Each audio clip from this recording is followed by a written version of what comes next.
focus on a single topic that can help meet your dog's physical, social, and mental needs. This is enrichment.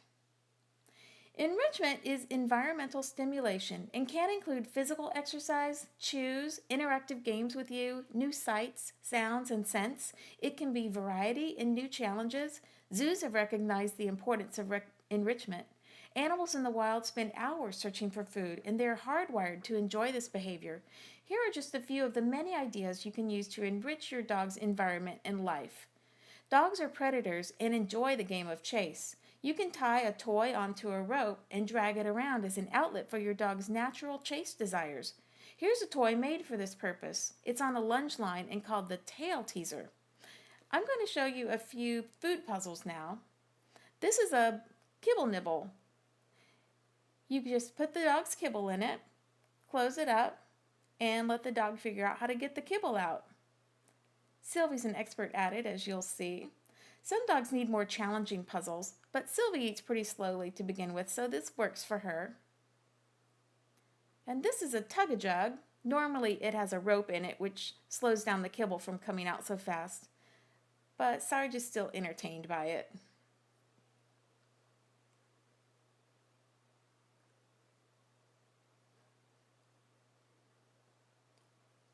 This treat ball can have the size of the hole set to accommodate different sizes of kibble and make for different challenges. So here's Sylvie showing us how it's done.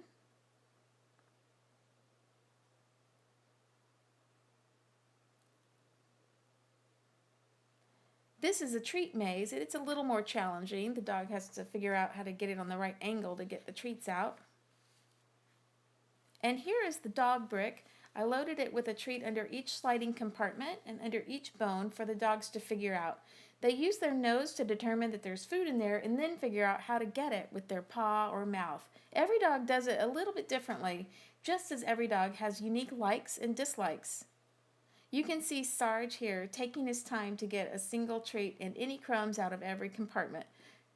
Studies have been done with dogs that show they prefer food puzzles to a bowl of food.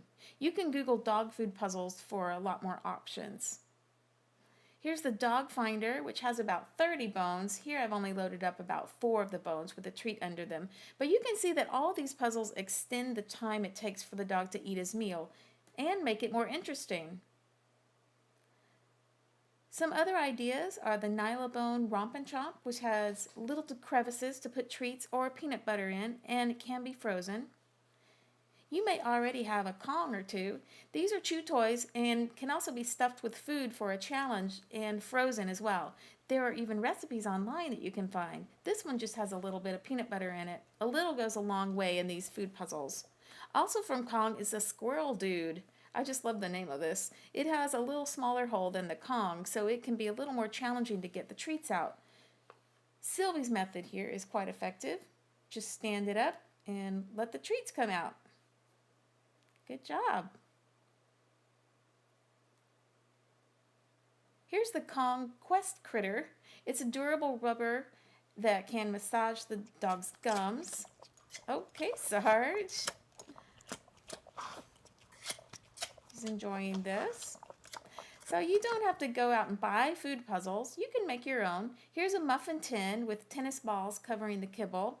You can use cardboard boxes or paper bags or empty food containers to make food puzzles for your dog's kibble. Or just toss the kibble around the house or in a room for your dog to find. You just want to supervise with many of these for safety. Again, food puzzles stimulate the natural foraging behavior and provide an energy outlet for the dog. I've also emailed you a document with some other enrichment ideas to have fun for you and your dog.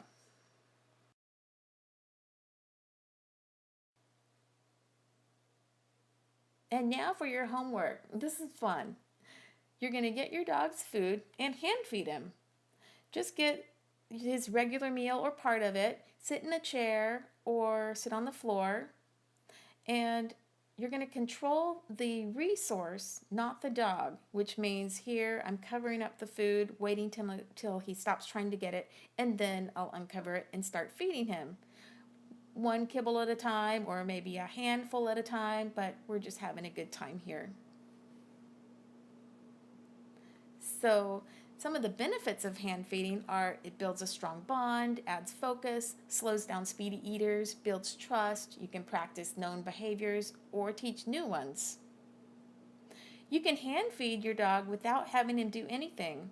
Here, Sarge just staring at the food, but that's okay. We're having a good time together. If you want your dog to say please by doing a behavior he knows, here's a tip. Give clear cues. That means don't send a lot of extraneous messages by moving or talking a lot. Here I ask Sarge to nose touch with my hand, but I'm not moving or playing with the treats as I do so. Touch, and then I treat. And here I ask him for a paw touch, and then I treat. And a twofer, a threefer. And varying the amount of reinforcers can be motivating. Here he gives me eye contact, so I'll reward that also. When you're training, you are conditioning an emotional state at the same time. Remember the learning by association? So if the dog is having a good time when you're training eye contact, for example, then eye contact becomes associated with positive things. So the take home is don't stress out the dog when you're training. What to bring to class? First, you'll need a buckle collar.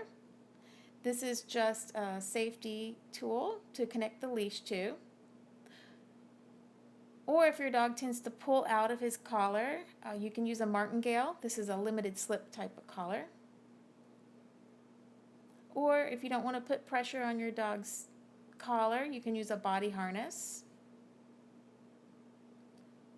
You'll also need a 4 to 6 foot leash, either leather or nylon, no chain. You just need one leash.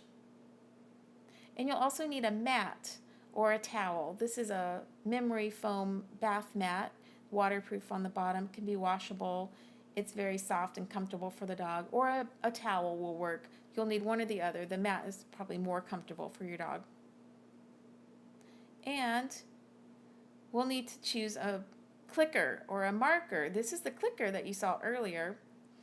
And here are just some ideas for a marker word, which you'll need, and we'll talk more about in class, but be thinking about which word you'd like to use for a marker, or bring a clicker if you prefer a clicker. You'll also need some doggy waste bags as a responsible pet owner, and a treat pouch. There are many types. You need some that you can take off of your body to put down if we are going to be doing that. So not just your pocket. There's hinge types, magnetic types. You may already have some bags that will work. This is a crossbody bag or a fanny pack here. And then we need to fill it with some treats. Remember that enthusiasm for a behavior is proportional to the enthusiasm for the reinforcer. As I've mentioned, food is not the only reinforcer you can use in training, but it is one of the most convenient ones for teaching new behaviors. And dogs don't have to eat special food formulated for dogs as treats. Fresh, real, healthy food works great as treats. Just know your dog. Here are some practical ideas for you. I like to use real meat. This is salmon burgers or turkey. It's really high value for the dogs, and you can break it up into tiny pieces, which works great. What I do is pre-cook it and then break it up into pieces and freeze it in separate containers, and then I can pull out what I need for training. Here's some steak. I'll just pull out a bit of steak for training, let it thaw out for a few minutes, and it's really high value for the dog. Here's some commercial treats you can get. It's rolled food. This is Pet Botanics, and I also cut this up into smaller pieces and stick them in the freezer so they last. Beef jerky is another great training treat. You can also use fruits and vegetables, depending on what your dog likes. Some will go crazy for kale, but know your dog. Here's some foods dogs should not eat. You can pause this if you want to look over it more.